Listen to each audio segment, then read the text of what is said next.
Isotope है। Okay, Mg23, Mg24 प्रकृति में ये चारों पाए जाते हैं एंड Mg26। ओके सर, अब समझ। अब ये कह रहा है Mg23 इज 10% इन नेचर।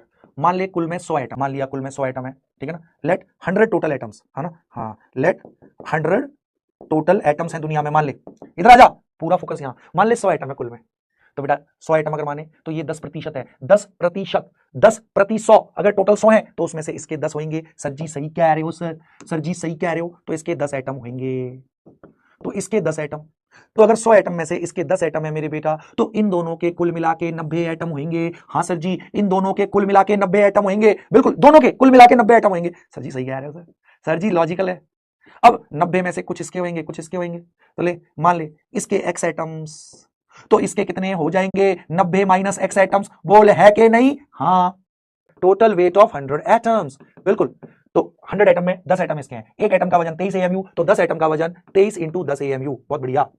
इसके x एटम है, एक एटम का वजन 24 AMU, तो x एटम का वजन 24 इंटू x AMU, बहुत बढ़िया। इसके 90 माइनस x एटम है, एक एटम का वजन 26 AMU, तो 90 माइनस x एटम का वजन 26 इंटू 90 माइनस x। ओहो, 100 एटम का कुल वजन आ गया। तो एवरेज एक का कितना होएगा अजी, 100 से डिवाइड कर दे तो ये 230, हाँ, प्लस 24x, बहुत बढ़िया।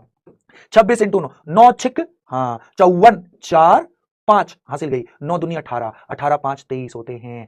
0 माइनस 26x, ले सॉल्व कर लिया। ये 100 एटम का कुल वजन है, एक का एवरेज कितना होएगा, 100 से डिवाइड कर दे। 100 से डिवाइड कर दिया तो ये एक का एवरेज आ गया, और एवरेज एटॉमिक वेट दे रखा है 24.6। बोल आया समझ में? तो x कितना हो जाएगा, 110/2 सर 55, सर जी 55, अब तक 55